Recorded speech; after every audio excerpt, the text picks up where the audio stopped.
There is a place sitting atop of the Judean foothills that for the past few years had been dug by archaeologists of the Ariel University. At first glance, this place seems to be just a simple ancient town. But when they started digging, they found something much more than just that. They found giant fortification walls, massive gates, and a layer of destruction that dates back a whole millennia before Christ. Wait, are all those jars? Are those vessels? Those from the 10th century BCE, so it's almost 3,000 years ago. So what was this place?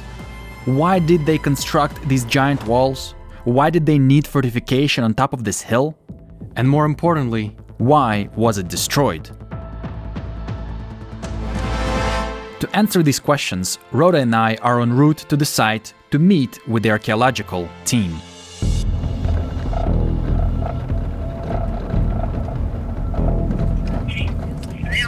Hello. Hi, how are you? Yeah, hi Nicole, good, how are you? Good, thanks. Are you guys here? Yes, we just arrived and we thought maybe we can make it up with our own car. It's a bit high, but I'm not sure. There's a gate and it's locked. So the gate that's there, you can open it. There's like a little lasso that's on there. Okay. And you just open it up and then just make sure you close it afterwards. It's just so the cows stay. All right. How's the road? Is it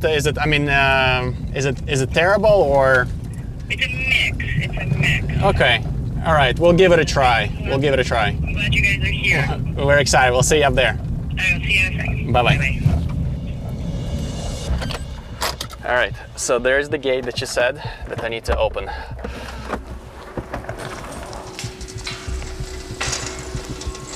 Oh wow, it's hot. All right. All right. Let's give this a try. It's gonna be quite rough over here in the beginning. And we have to also close it back, right? Yeah. All right. Perfect. Okay, we made this part. There we go. Oh, there's somebody hiking down. Yeah, so she said you either want to hike it or make it on a 4x4 car. So I'm not sure we'll be able to make it in our car. We don't want to hike it, and we don't have a 4x4 car.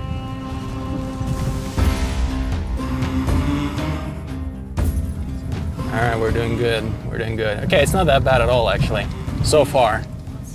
I think the higher you get, the rougher it's gonna get.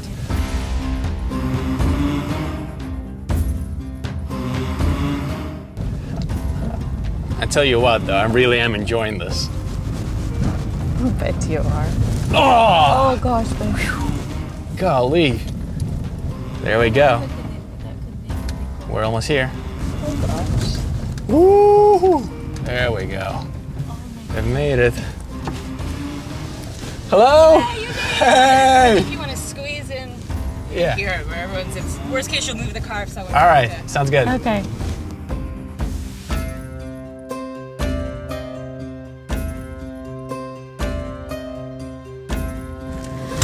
That was quite the ride. All right. All right, let's go meet Chief Archaeologist. Wow. Hello, Itzhaq. Welcome, welcome. Thank you so much for having us here. Welcome and thank you for coming. We're excited. Would you like to see a little bit about Yes, biblical Libnah? Yes. Okay, so let's go. While we're walking to the site, here is a little background. Tel Burna is an archaeological site believed to be the biblical Libnah. The very Libnah that is mentioned 17 times in the Hebrew Bible, beginning with its capture by Joshua when the Israelites entered the Promised Land. This city would have been located in the territory of Judah, and it is only 15 miles from Jerusalem. And according to the Bible, it was a designated city of the Levites. Now, an interesting character comes from this place, a woman. Her name is Hamutal, and the Bible says she is the daughter of Jeremiah of Libnah. But more than that, she is the wife of King Josiah. Her name was Hamutal, the daughter of Jeremiah from Libnah. Whoa. Now, since probably it didn't matter in the bar or somewhere in the cinema, it's a political marriage. And the reason that he took someone from here, because he wanted this site will be loyal to the capital and to the royal family. So now we have this connection between this place and a very famous king, King Josiah. This is the same king who took the throne when he was only 8 years of age. This is the king who wholeheartedly followed the Lord. He took down the high places, he stirred the people's hearts to follow God. In fact, he did so much that when he died, it says that Jeremiah lamented for him and the people sang lamentations for this special king. Wow, what a history. That is incredible. And you're excavating this right now. Now you have to see this because in a few minutes you won't be able. You can see here smashed complete vessels in situ. No way.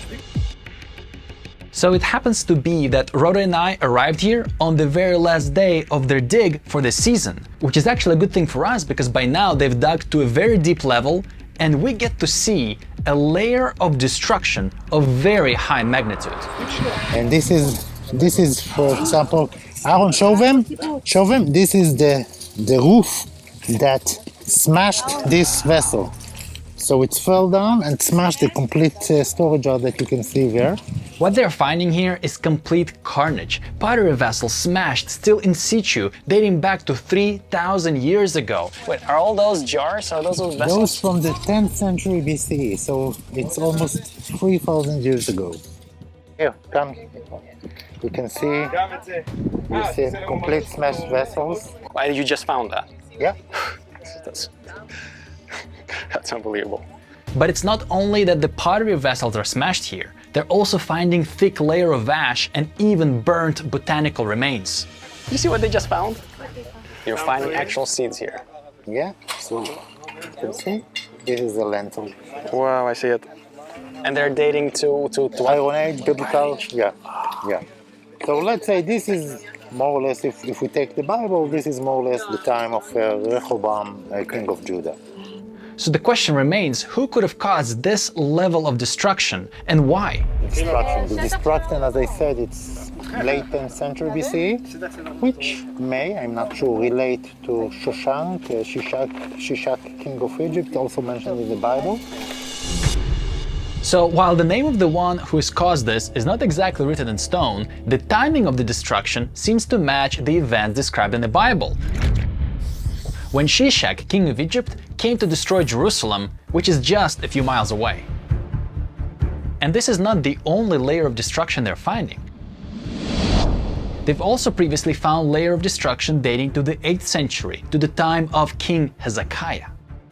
According to the Bible, King of Assyria comes to this land and he tries to capture Jerusalem. And on his way he has this campaign of capturing every other city in Judah. And then it says he went to fight against Libnah.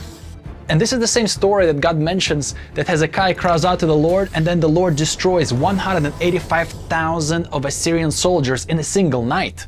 It's kind of mind-boggling to think all of these events happened in this vicinity. This is the fortification wall, and just here you have the gate. The size of the fortification is really astonishing. I mean, if you look at this place from above, you can see how far the walls actually stretch. I believe this is only the inner gate, and I believe that the outer gate should be a little bit more to the south. It makes me ask the question, why was this place so important that both Egyptians and the Assyrians attacked it? To answer some of these questions, the archaeological team is using latest available technology to scan the site. One of such is photogrammetry. Photogrammetry is a process of taking still images of an object from multiple angles and then loading those images onto a computer that uses machine learning algorithm to process the images and convert them into a 3D model. So we had a chance to meet with Benjamin Yang, the winner of a 2015 Biblical Archaeology Society scholarship and a longtime staff member at the site. Benjamin operates expensive equipment to perform the scanning. Photogrammetry. Yes. And tell us, what is that? Is that It's actually just take a lot of photo and use the software to combine all the photo together and produce the 3D image. So you're taking photos with this camera, regular photos, and then you put them in the computer and convert them into 3D models of this entire site. Both sides, yes. That is incredible. Yes. If you want, I can send some image. That would be so phenomenal because then our viewers will be able to tell what it looks like 3D. Exactly. The 3D model reveals an unusual finding. A casemate fortification that have inner walls which appear to be significantly larger than any other site.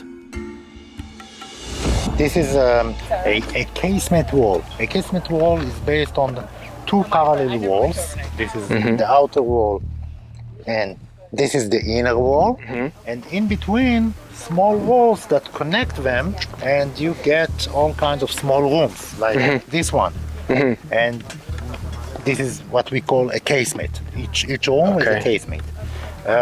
It's typical to the Iron Age, and if you visited, for example, Khirbet Kiafa, you can see this kind of fortification wall. What is interesting and unique to this place is two issues. One, it stands for more than 3 meters. Second, the walls that connect the two walls, as you can see, it's very massive. Massive walls? 3 meters or 9 feet tall.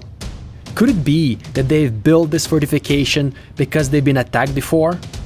Or perhaps there is a more important reason. Usually it's much smaller, but here, and I don't know to explain it at least yet, is very, very massive. Wow, it does look huge. But the answers to all of these puzzling questions might actually lie in the location of this place. You can see it from here? Yeah. You see the flat hill? This is Marisham. Wow. You can see there a hill just next, and this is Tel Burna. Wow, how close. And this is Goded. You are going to Goded. You see the two peaks? Yeah. This is Goded. That's it? Yeah. Go a little bit to the right, you will see a hill with one tree. Yeah. This is Lachish. Wow. It looks like this place is positioned in a very strategic location. I mean, on a clear day, you could probably see the shore, the Mediterranean Sea, Ashdod, Gaza, and then the other side, you've got Hebron. So, from top of this hill, you've got this 360-degree views of all the surrounding Judean hills. The location is just in between Philistine Gath and the main Judahite center in the Shephelah, Lachish. And this is the story of this place. While the strategic location of this place seems to be the obvious answer to these massive walls, but perhaps there lies a greater reason. Okay, I have a $1 million question. So at the side down there where you have the destruction layer that dates to the older period, did you say it goes as far back as the 10th century BC? Yes. Any chance that King David ever visited this place?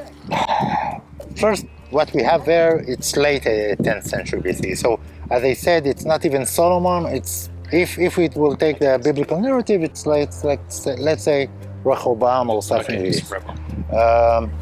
What was earlier than that then? We don't know yet. Okay. We don't know. We didn't reach. But as I said before, we have late Bronze Age temple. So this is 13th century BCE. And here, I don't know. We will dig. We will.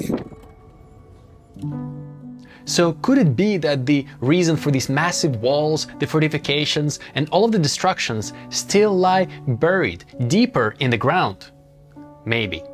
But since this is the last day of the dig, we'll have to wait until next season when the team comes back and perhaps discovers even greater ancient secrets. Okay. Wow, this is exciting. So that what means that we need to come back next season and see what you guys find. Yeah, we will be here. Oh, awesome. Wow, well, thank you so much. Thank you. Thank you for coming. Thank you. The ancient secrets buried beneath these grounds tell a story. From Joshua's conquests to King Hezekiah's reform, this city has seen many wars. And as we depart, we keep thinking how at first this place just seemed like an ordinary ancient site. But as the team digs deeper, mysteries are being unveiled. And yet questions still remain. What else lies underneath these ruins?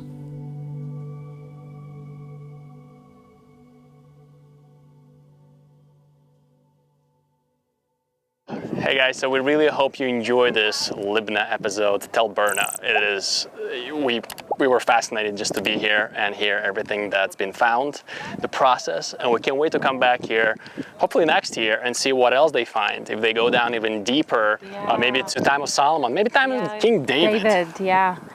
And this was such a surprise, wasn't it? Like we had just come here to meet the archaeologist to ask him about other locations because it's his expertise, and yet this place like fell into our laps and we're like, okay, we're here, we gotta film this, we gotta show this, because you read about Libnah in the Bible, you read it already from the days of Joshua and like the division of the land, and it's just amazing to see it's here.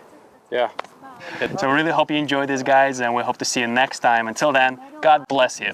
And the best is yet to come. Amen. By the way, guys, this is Nicole, and she made it all happen. Thank you so much for inviting us here. It's exciting. We love you at Ariel University when you come visit us. So. Okay. Thank you so much. Yay! Evening up since 4 in the morning.